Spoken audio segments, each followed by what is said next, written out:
Pleasure to meet you, both. Fantastic movie. I really enjoyed it.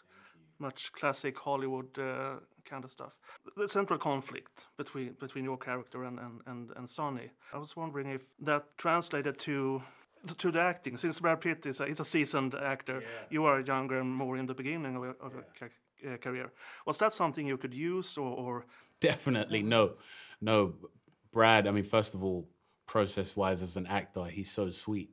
So even if you want to come in and kind of have some animosity, he'll shut it down in 2 seconds, even with a hello or good morning. You know, it's always a big hugger and, hey, what's up, man? So it was hard to kind of translate the reality to the characters. And then just me as a young actor, I adore Brad. I think he's such a sensational actor. So there was never any cockiness or anything.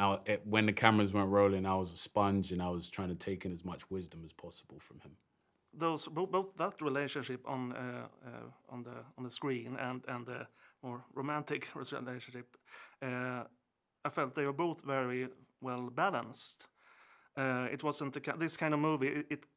There's a risk it goes too far and becomes too much, but there's a nice balance. It was surprising.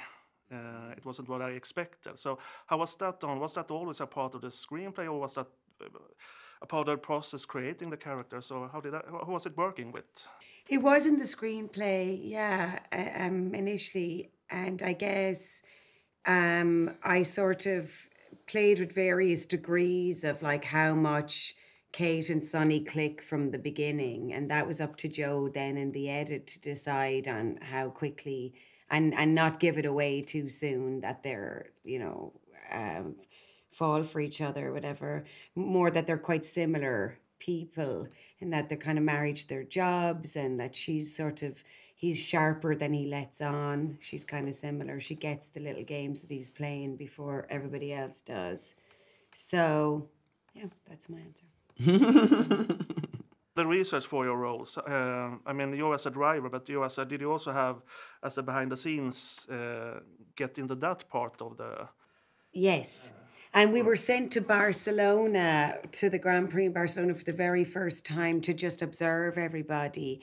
And everyone was so open-armed. All the different teams were very nice and chatty, and I could ask them questions.